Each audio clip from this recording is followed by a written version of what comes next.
Guys, mm, ano to? Ito yung issue nito. 2016 pa do lumabas. Ang tanong ko lamang, bakit hindi binibigyang pansin? Bakit isinasantabi? Ang issue ba na to ay nasa loob ng bahay? O alam ni Pod Raquels Digong pero sinasantabi lamang? O gumurgurgur lamang ang tiyaposit nyo? Ano? Magawang kwento para sa sentimiento. Kasi napaka-unfair naman dun sa mga totoong naging biktima ng ganito na walang kakayahan kumuha ng hustisya.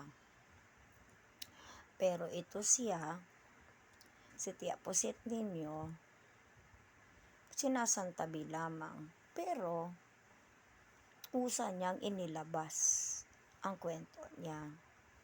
So ano ang magiging implikasyon nito sa atin?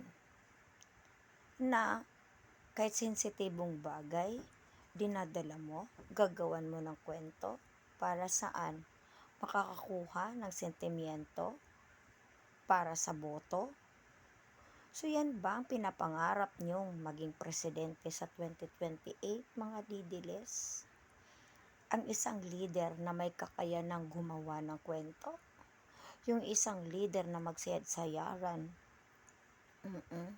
para makalusot sa mga katanungan? Abay, ibang usapan na yan. Ang issue ng ganito ay hindi isasantabi lamang. Sensitibong issue yan at hindi maaaring gamitin para makakuha ng sentimiento lamang sa mga kababayan. Nakuha nyo. Kaya ito, ang tanong, kung talagang may nangyaring ganon, bakit isinasantabi? Sino ang sumanturi kay Sara Duterte? Dahil may kakayanan sila para tugisin ang may kasalanan sa pagganito sa kanya. 'Di ba? Hindi parang inatural lamang natin na pag ginanito ka, isasantabi. 'Di ba?